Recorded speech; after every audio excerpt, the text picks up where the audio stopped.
the most boring section of your paper is actually your secret weapon for academic success. Think of it. Your methods matter way more than you think because they build the ultimate currency in science, which is trust. When your methods are flawless, other scientists can replicate your experiments, build upon your findings, and hand you the best compliment an academic can get. A citation because your protocol worked beautifully on the very first try. But getting it right can be tricky. So in this video, we're not going to look at standard formatting rules. Instead, I want to share my personal perspective on the method section, which I built over the years of troubleshooting my own experiments and reviewing other people's manuscripts. We will discuss some critical mistakes that can easily sabotage a draft and exactly how fixing them can transform the method section of a paper into a bulletproof gift to science. If this is your first time here, my name is Jenifer. I have more than 15 years of experience working around the world as a biomedical scientist, doing research, publishing papers, supervising students, and all the academic stuff. Here at the Empath Advisor, I share all the best tools I discovered through my journey, as they might inspire you to have an easier and more enjoyable academic experience too.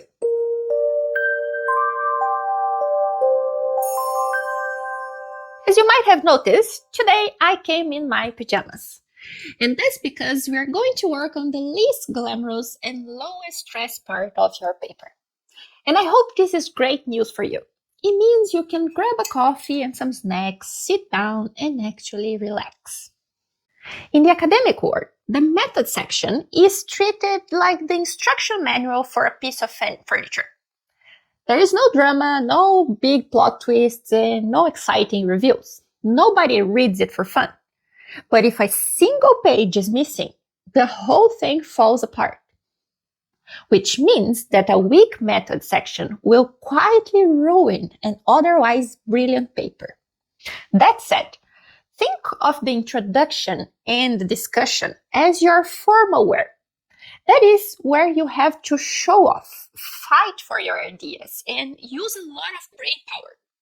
While the method section is your pajama sanctuary. It requires almost zero creative energy. It's finally something you can do during that weird and exhausting hour at the end of the day. You know, when your brain is already fried, but you're not quite ready to go home yet. Just open your lab notebook, pull out your protocols, and start dropping the pieces into place. Allow this part to be simple. But as you do this, I want you to keep something very important in mind. Remember when you tried to repeat an experiment from a published paper and it completely failed. It probably failed because the authors left out one tiny crucial step. Remember how frustrating that was? Please, do not pass that pain forward. Writing a vague or messy method section is like giving someone a great cake recipe but leaving out the baking temperature. You are setting them up to fail. When your method section should be your gift to science. The highest compliment you can get is another scientist thousands of miles away using your method, having you work perfectly on the very first try, and citing your paper because you saved their sanity. I know people who published incredible papers and have hundreds of citations, not because their innovative ideas spread like butter on a hot bun, but because their method section was perfectly reproducible. So other people keep using and citing it over and over again. Let's make sure your recipe is completely flawless as well. So grab your coffee and let's look at the first big mistake researchers frequently make and how to avoid it. The first big mistake has to do with information overload. And it's actually my favorite because I tend to fall into this trap quite easily. I never received any feedback telling me to explain something better or expand on this. It has always been more like, please cut a few paragraphs here. Many researchers confuse making a study reproducible with writing a historical diary. They feel that if they do not include every single thing that happened in the room, they're hiding something. But there's a big difference between a useful recipe and a detailed diary. To show you what I mean, let's imagine a hypothetical study about the optimized cycle of morning alarm snooze. Imagine reading the method section for this study, and the author writes that the participant slept under blankets with a 400 thread count. The room temperature was exactly 292 Kelvin. The alarm clock had a black metal mesh speak cover. This effect sounds very scientific and precise, right? But it's completely useless information. The thread count of the blankets or the color of the speaker mesh will not change how someone hits the snooze button. When you include all these unnecessary details, you create a heavy cognitive load. In simple terms, you overcrowd the reader's brain. You're making it much harder for the reader to find the parameters that actually matter, like how many minutes the snooze timer was set for, or how far from the person's reach the alarm clock was placed. When you write your methods, ask yourself, if another scientist changes this specific detail, will it change the result of the experiment? If the answer is no, take it out. Your method section is a clean recipe to replicate your experiments. So do not turn it into a diary of your daily life in the lab. On the other hand, another very common mistake is the exact opposite problem. That is, when the methods are too vague to reproduce. This happens because of something called the curse of knowledge. You know your own experiment so perfectly. You have repeated so many times that you automatically assume that the details are obvious to everyone else. Every lab has its own unwritten rules or culture. Those little habits you do without even thinking about them. But a stranger reading your paper does not know your lab's rules. In the case of our alarm snooze study, imagine if the method section simply says, the alarm was deactivated using standard manual force. Think about that for a second. What does standard manual force actually mean? Did the participant gently tap the button with one finger? Or did they violently smash the alarm clock across the room in a morning rage? A scientist in another country cannot replicate standard force because it means something different to everyone. When you leave out these details, you are creating unintentional academic gatekeeping. You're making it impossible for others to enter your word and use your work, which defeats the whole purpose of science, doesn't it? In my point of view, writing clearly is an act of scientific generosity. When you write, do not write for your lab partner who already knows your habits. You have to write for a competent stranger. Write for someone who is smart and capable, but who has never stepped foot inside your building. And the third mistake that is extremely common, but for some reason is not obvious at all, is being unclear about data processing.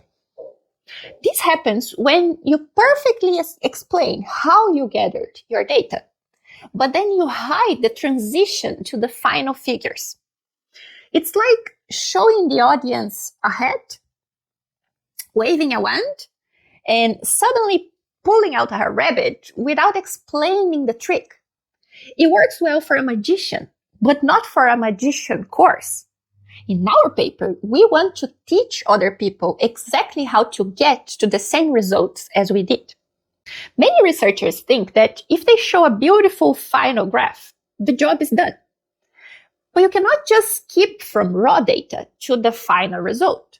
It's like if our imaginary study, the authors presented a gorgeous graph showing 100% enhanced morning happiness. Beautiful. Except for the fact that the methods section completely ignores how the researchers handle Tuesday. On Tuesday, the participant accidentally overslept by 2 hours, missed an important morning meeting, and woke up in a total panic. How was that chaotic data handled? Was it deleted? Was it treated as an outlier? Data does not speak for itself. Your cleaning process is part of giving it meaning. So when you hide the dirty work of dealing with messy data, anomalies, or missing points, you break your reader's trust in you. If a peer reviewer or a reader cannot trace how a messy morning turned into a perfect graph, they will assume the worst and think you manipulated the data to fit your story. Showing exactly how you handle your data does not make your study look weak. It does the exact opposite, builds trust, and makes your conclusions completely bulletproof. Now, I know that completely transforming your method section from a chaotic diary into a precise, reviewer-friendly recipe can still feel overwhelming when you're staring at a blank page. So if you want to fast-track this process, the methods module inside my course shows you exactly how to do it. There, I teach you the precise framework to decide what details to include and what to cut, how to safely use supplementary material, and how to bulletproof your protocols to make you less likely to receive unnecessary questions. We also dive into how to make your methods visually engaging with high-quality schematics and illustrations, even if you have zero design experience. If that's something you feel like you could benefit from, please check out the link in the description below. Also, if you like this kind of video, where I share the main mistakes I see people making in their writing process, you might like this other video about the 3 biggest mistakes researchers make when writing the results section. I'll also leave the link in the description for you. In conclusion, I believe that the method section isn't a stage to showcase how complex your mind is or how difficult your study was, but your chance to ensure that other scientists can take advantage of your experience, replicate your work, and build upon your findings. Keep in mind that you're not writing this section for yourself. You already lived the experiments. You already know all the answers. Your only goal now is to make it effortlessly understandable for others. This is how you turn a boring instruction manual into an important chapter of your scientific legacy.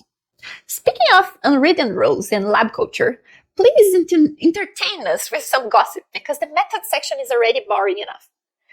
What's the most ridiculous or unwritten secret rule in your current lab that you would never find in a published paper? Let us know in the comments below so that we can share some laughs. Thank you so much for watching this video. And if it helped you understand how to make your methods clear, reviewer-friendly, and less stressful, make sure you give it a like and subscribe to the channel so that you don't miss our new videos on how to write and publish your papers in an easier, more professional, and more enjoyable way. See you!